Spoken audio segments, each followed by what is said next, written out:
کیا سوچ رہے ہیں؟ ہاں وہ بس خالہ اور ماہا کے متعلق سوچ رہا ہوں. اتنا اچھا رشتہ دیکھ کر چھان بین کر کے شادی کی تھی. اب دل کی چھان بین تو کوئی نہیں کر سکتا نا. اس کے دل میں کوئی اور تھی تو وہ ماہا کو کیسے قبول کرتا جیسے آپ نے مجھے قبول کیا، حالانکہ آپ کے دل میں بھی کوئی اور تھی. ماہین کی بات تھی اب بم دھماکہ جس نے نعمان کے اندر باہر سے اسے ہلا کے رکھ دیا. کیا مطلب ہے تمہارا؟ میرا مطلب بالکل وہی ہے جو آپ سمجھ رہے ہیں. اتنے مہینوں سے یہاں رہ رہی ہوں، اتنی تو سیدھی سی بات بھی میری سمجھ میں نہیں آ سکتی تھی کہ ماہا مجھ سے اناد کیوں رکھتی ہے. آپ کو دیکھ کر خصوصاً میرے ساتھ اتنی ہسٹیرک کیوں ہو جاتی ہے. یہ ویسے بھی کامن سینس کی بات ہے. وہ آپ کی خالہ اور چچا کی بیٹی ہے. آپ دونوں ایک ہی گھر میں رہ رہے ہیں تو آپ کی شادی کی اولین ترجیح اسے ہی ہونا چاہیے تھا، جبکہ وہ اتنی حسین بھی ہے اور آپ سے محبت بھی کرتی ہے. نعمان سناٹے میں رہ گیا. ماہین نرمی سے مسکرائی. مجھے پتا ہے آپ نے مجھ سے ابو کے کہنے پہ شادی کی ہے، لیکن یہ نہیں پتا تھا کہ اس میں آپ دونوں کے دل کا خون بھی شامل ہے. ابھی بھی وقت ہاتھ سے نہیں گیا. آپ ماہا سے شادی کر لیجئے. نعمان کرنٹ کھا کے پیچھے ہٹا تھا. دماغ خراب ہے؟ کیا کہہ رہی ہو ماہین؟ صحیح کہہ رہی ہوں. ماہا آپ کو ہر خوشی دے سکتی ہے. وہ ابھی بھی آپ سے محبت کرتی ہے اور آپ بھی. اس نے توقف کے بعد کہا. آپ پلیز قربانیاں دینا بند کر دیں اور اپنے دل کی خوشی حاصل کر لیں. اس میں بہت سے لوگوں کی خوشیاں چھپی ہوئی ہیں جن میں میں بھی شامل ہوں. وہ بالکل خاموش تھا.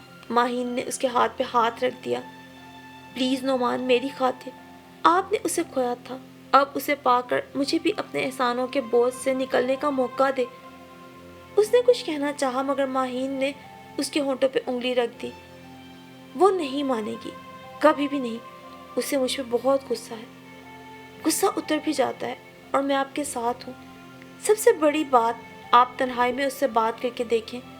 وہ آپ کی بات رد نہیں کرے گی کیونکہ یہ اس کے دل کی خواہش ہے. پھر ماہین تو سو گئی لیکن نعمان ساری رات نہ سو پایا. وہ سارا ماضی جسے وہ بھول جانے کی کوشش میں لگا رہتا تھا ایک فلم کی طرح اس کی آنکھوں کے سامنے گھومنے لگا. وہ ماہا کے بہت ناز اٹھاتا تھا. آدھی رات کو نعمان کو نیند سے اٹھا کر بھی اگر وہ کوئی کام کہتی تو وہ پورا کر کے دیتا. خالہ خوش بھی ہوتی تھی اور قدرے پریشان بھی. نعمان بیٹا، اس کی عادتیں خراب مت کرو، آگے تمہیں ہی پریشانی ہوگی. مجھے ہی ہوگی نا، میں اٹھا لوں گا پریشانی. بس ماہا کو پریشانی ہونا چاہیے.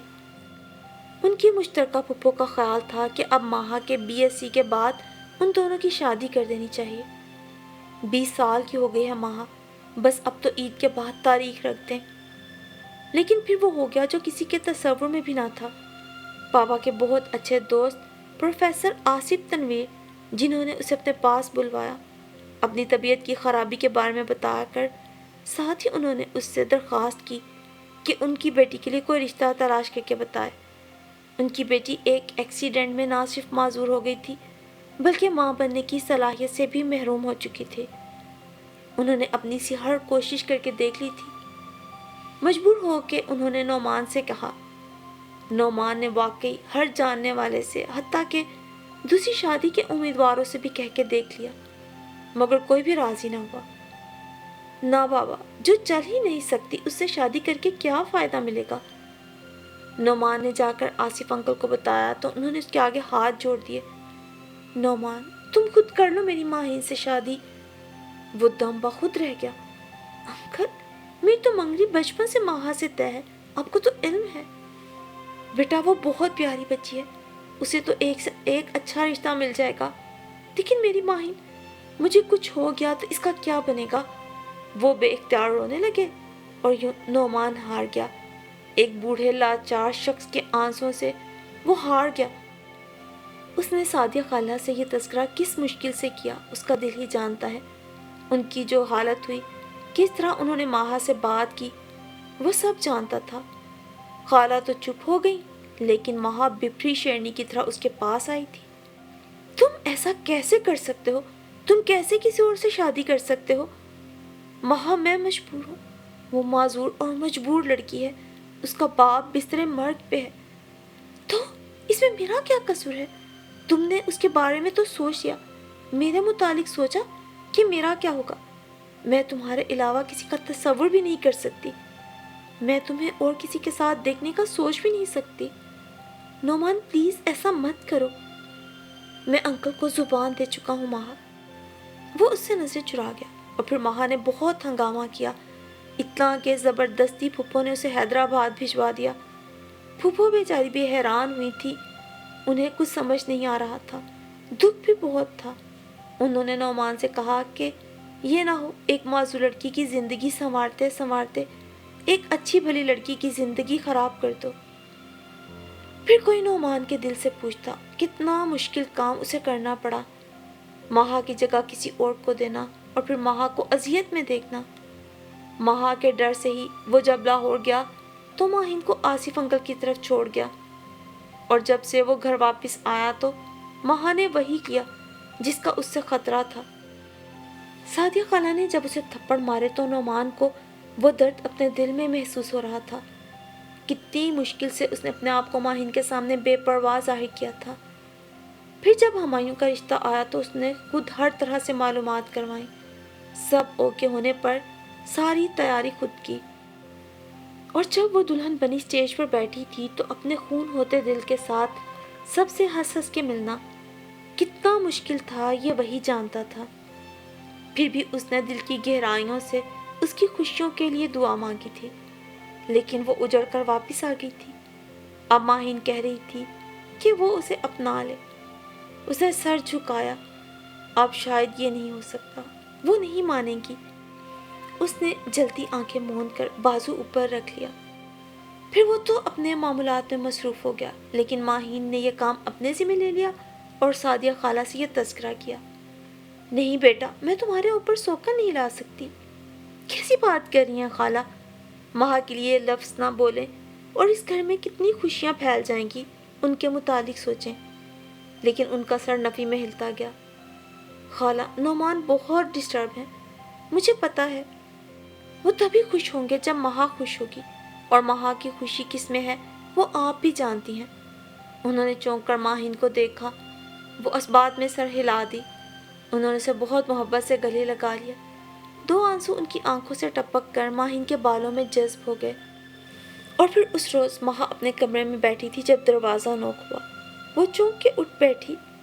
یس، دروازہ کھول کر نعمان اندر داخل ہوا۔ میں یہاں کچھ دیر بیٹھ سکتا ہوں، مجھے تم سے کچھ بات کرنا ہے۔ وہ لب بھنچے خاموش بیٹھی رہی۔ وہ آگے بڑھ کر نزدیک رکھے صوفے پہ بیٹھ گیا۔ وہ کچھ تھکا تھکا سا لگ رہا تھا، شاید آفس سے ابھی آیا تھا۔ میں جو بات کرنے آیا ہوں اس میں سعدیہ خالہ کی حمایت میرے ساتھ ہے، لیکن اصل میں سب سے اہم تمہاری مرضی ہے۔ وہ ہلکا سا کھنکارا۔ ایکچولی ماہین کا خیال ہے ہم دونوں کو شادی کر لینی چاہیے، خالہ بھی یہی چاہتی ہیں۔ اس کی بات اتنی غیر متوقع تھی کہ ماہا حیرت سے بت بنی رہ گئی۔ ماہا، اس نے پکارا تو وہ بمشکل حرکت میں آئی اور بیڈ سے اٹھ کھڑی ہوئی۔ کیا کہا تم نے؟ اس کے لہجے میں گھبراہٹ تھی۔ میں تم سے شادی کرنا چاہتا ہوں۔ وہ بھی اٹھ کھڑا ہوا۔ کیوں؟ اب مجھ پہ کون سے سرخاب کے پڑ لگ گئے ہیں، یا پھر ایک اور ہمدردی کرنے کا شوق اٹھا ہے؟ پہلے ایک معذور لڑکی، پھر طلاق یافتہ، اور تیسری شاید کوئی بیوہ۔ وہ کھلکھلا کے ہنس پڑا۔ اس کے ہنسنے پہ ماہا اور چڑ گئی۔ اتنا خوش ہونے والی کون سی بات ہے؟ اور یہ ماہین کون ہوتی ہے خیال پیش کرنے والی؟ اتنا شوق ہے تمہاری دوسری شادی کروانے کا تو جا کے ڈھونڈ لائے کوئی اور لڑکی۔ وہ تم تو نہیں ہوگی نا؟ وہ نرمی سے اس کے پاس آ کر بولا۔ میں ہو بھی نہیں سکتی، میرے نصیب میں تم تھے ہی نہیں اور نہ کبھی ہوگے۔ ہم دونوں ہی ایک دوسرے کا نصیب ہیں، تبھی تو ہر راستہ ہمیں سامنے لا کے رک گیا ہے۔ تم اچھی طرح جانتی ہو میں نے ماہین سے کیوں شادی کی تھی، اب ماہین بھی اچھی طرح جان گئی ہے، اور اسی نے سعدیہ خالہ کو بھی راضی کیا ہے۔ بس تمہیں راضی کرنے والا کام ان دونوں نے میرے کندھوں پہ ڈال دیا ہے۔ وہ سنجیدگی سے بات کرتے ہوئے آخر میں شرارت سے بولا۔ پھر کیا خیال ہے، کیا جواب دوں میں خالہ کو؟ وہ چپ رہی۔ نعمان نے ہاتھ بڑھا کر اس کا ہاتھ تھام لیا۔ ابھی بھی غصہ ہے مجھ پہ؟ ماہا نے آنسوں سے بوجھل آنکھوں سے اسے دیکھنا چاہا، مگر آنکھیں چھلک پڑی تو وہ دونوں ہاتھوں میں چہرہ ڈھانپ کر رونے لگی۔ نعمان نے اس کے ہاتھ منہ سے ہٹانا چاہے تو وہ اور تڑپ تڑپ کے رونے لگی۔ وہ چپ چاپ اس کا سر تھپکتا رہا۔ کچھ دیر بعد وہ خاموش ہو گئی۔ بہت برے ہو تم نے مجھے بہت رلایا ہے، بہت دکھ دیا ہے۔ جانتا ہوں، تبھی تو تلافی بھی کرنا چاہتا ہوں۔ اور پھر بہت سادگی سے قریبی دوستوں اور رشتہ داروں کو بلوا کر ان دونوں کو شادی کے بندھن میں باندھ دیا گیا۔ نعمان بہت ایمانداری سے ماہین اور ماہا کے درمیان اپنا وقت گزار رہا تھا۔ ماہا بالکل نارمل ہو چکی تھی۔ پہلے کا چیخلا چلانا اور بعد کا چپ کا روزہ سب معمول کی بات چیت اور سب کے ساتھ ہنسنے میں تبدیل ہو گیا تھا۔ وہ ماہین سے بھی بالکل صحیح رویہ رکھتی تھی۔ بہت جلد وہ خوشخبری بھی سننے کو مل گئی جس کا ہر شادی شدہ جوڑے کو انتظار ہوتا ہے۔ نعمان کی خوشی تو اس کے ہر انداز سے چھلکتی پڑ رہی تھی۔ وہ روز شام میں سب کو ساتھ لے کر آؤٹنگ کے لیے جاتا۔ پھر وہ دن بھی آ گیا جب ماہا کو آپریشن کے لیے لے جایا گیا۔ سعدیہ خالہ بھی پریشان تھیں اور متوقع خوشخبری کی خوشی بھی تھی۔ جب نرس نے 2 خوبصورت بچے لا کر نعمان اور خالہ کی گود میں دیے تو دونوں کی آنکھوں میں خوشی اور تشکر کے آنسو تھے۔ آج ماہا کو ہسپتال سے گھر لے جایا جا رہا تھا۔ ماہین نے ہر چیز بہت اہتمام سے تیار کی۔ پورے گھر کی صفائی کروا کے ہر طرف پھول ہی پھول سجا دیے۔ مختلف رنگ کے غباروں سے اس نے پورے گھر کو سجایا۔ جب ماہا اندر داخل ہوئی تو اس کے ہاتھوں میں ایک بچہ تھا اور خود ماہا کو سعدیہ خالہ نے تھاما ہوا تھا۔ دوسرا بچہ نعمان نے پکڑ رکھا تھا۔ دونوں کے ہونٹوں پہ مسکراہٹ تھی۔ ماہین نے مسکرا کر اسے مبارکباد دی۔ ماہا جھک کر ماہین سے ملی اور بچہ اس کی گود میں ڈال دیا۔ یہ آپ کا بیٹا ہے۔ ماہین نے اسے ہاتھوں میں اٹھا کر چوم لیا۔ بہت پیارا ہے۔ نعمان نے دوسرے بچے کو ماہا کے حوالے کیا اور ماہین کی ویل چیئر کا رخ ماہا کے کمرے کی طرف کر کے دھکیلنے لگا۔ سعدیہ خالہ نے ماہا کو بیڈ پر تکیوں کا سہارا دے کر نیم دراز کیا۔ میرا بیٹا نہیں دیکھیں گی ماہین؟ کیا مطلب؟ ماہین نے ناسمجھی سے اسے دیکھا۔ مطلب یہ کہ یہ میرا بیٹا ہے جو میرے پاس ہے اور وہ آپ کا ہے جو آپ کے پاس ہے۔ اسے میں نے ابھی تک فیڈ بھی نہیں کروایا، ڈبے کے دودھ سے ہی فیڈ کرتا ہے یہ۔ کیسی بات کر رہی ہو ماہا؟ ماہین گھبرا گئی۔ ارے آپ کو نہیں پتا، جب مجھے یہ پتا بھی نہیں تھا نا ٹوینز ہیں، میں نے تبھی نعمان سے کہہ دیا تھا کہ میرا پہلا بیبی آپ ہی کو میں دوں گی، کیونکہ آپ ہی میرے بچوں کی اصل ماں ہوں گی، بڑی ماما۔ میرا ان پہ حق نہیں، یہ تو اللہ کو منظور تھا کہ ٹوینز ہو گئے۔ یہ میری طرف سے آپ کے لیے گفٹ ہے، آپ قبول کریں۔ نعمان خاموش کھڑا مسکرا رہا تھا اور دونوں بیویوں کی باتیں سن رہا تھا۔ ماہین نے بچے کو اٹھا کر اپنے سامنے کیا۔ وہ ذرا سا کسمسایا اور پھر سو گیا۔ ماہین نے اسے سینے سے بھینچ لیا۔ اس کے گالوں پہ بے آواز آنسو بہہ رہے تھے۔ سعدیہ نے آگے بڑھ کے ماہین کا سر اپنے ساتھ لگا لیا۔ خوشی کے موقع پہ روتے نہیں بیٹا، اللہ کا شکر ادا کرتے ہیں۔ چلو منہ میٹھا کرو۔ انہوں نے مٹھائی اس کی طرف بڑھائی تو اس نے جلدی سے منہ کھول کر چھوٹا سا پیس توڑ کر کھا لیا۔ ساتھ ہی اس نے اپنی چیئر ماہا کے بالکل نزدیک کر دی۔ تمہارا بیبی دیکھو کیسا ہے، بالکل نعمان جیسا۔ ماہا نے اسے آگے کیا تو ماہین نے اس کے نرم گال چوم لیے۔ وہ بھی بالکل اسی جیسا تھا جیسا بیبی ماہین کی گود میں تھا۔ میں تمہارا شکریہ نہیں ادا کر سکتی ماہا، یہ جو تحفہ تم نے مجھے دیا ہے، لیکن میں نے آپ کا شکریہ ادا کر دیا، آپ نے جو گفٹ مجھے دیا تھا۔ ماہا شرارت سے نعمان کی طرف دیکھ کے مسکرائی تو اس کا مطلب سمجھ کر ماہین بھی ہنس پڑی۔ نعمان مسکراتا ہوا کمرے سے باہر آیا۔ اپنی بیویوں کی اتنی جذباتی گفتگو سننے کے بعد وہ بھی کافی جذباتی ہو گیا تھا، سو اسے بھی نہا دھو کر اللہ کا شکر ادا کرنا تھا۔ بہت سے نوافل پڑھنے تھے، اللہ کے حضور شکرانے کے نوافل، جس نے اسے اتنی بے شمار خوشیوں سے بیک وقت نوازا تھا۔